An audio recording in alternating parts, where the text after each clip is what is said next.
En 2018, j'étais stagiaire pour m'en s'occuper de skate et je voulais absolument faire des événements dans le bol à Sanguinet. Ça faisait partie de mon rapport de stage. Donc, je t'envoie juste les slides que j'avais préparés à l'époque et pour dire que c'est ça que j'avais proposé, de vous montrer ce que j'avais proposé et ce que nous allons essayer à faire dans le futur. Mais ça dépend toujours les budgets, le crise sanitaire, la participation des autres. Et cette fois, on a un assaut, bon, même c'est un club de skate à Sanguinet, donc on a tout le droit de faire les projets nous-mêmes, les Bloody Squirrels. On n'a plus besoin d'appui, appuyer des autres organisations pour pouvoir la faire. C'est plus s'il veut participer ou pas. Voilà la première slide, le bol de Sanguinet. Les sales gosses, c'est parce que c'est avec l'organisation, j'étais stagiaire et mon tuteur était le président des sales gosses.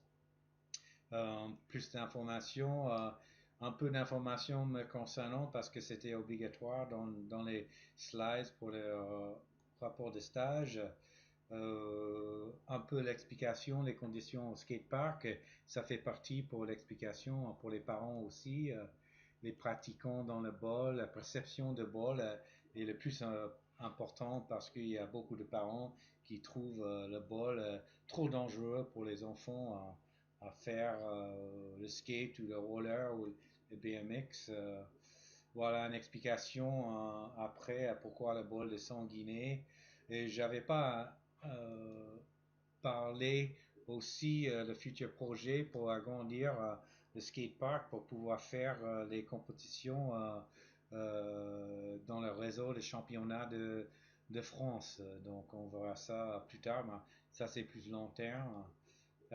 Les associations avec qui j'ai parlé au début pour faire tous ces événements d'initiation et découvert et compétition, voilà. Et les événements, comment on fait les coms, les programmes des journées, les déroulements, l'impact budgétaire sur la commune parce que c'est important et les objectifs idéaux. Voilà, c'est comme ça que j'avais fait en temps de stagiaire. Maintenant, la situation a beaucoup changé parce que on a un club de skate et avec le réseau des écuries, les Bloody Square, on a accès aux experts et les skaters et des GEPS et représentants des ligues et les moniteurs et les formateurs et tout ça qui sont très expérimentés pour la construction des skateparks, les compétitions et tout ça. Donc, nous ne sommes pas tout seuls là-bas et ça va avancer. Voilà, à plus.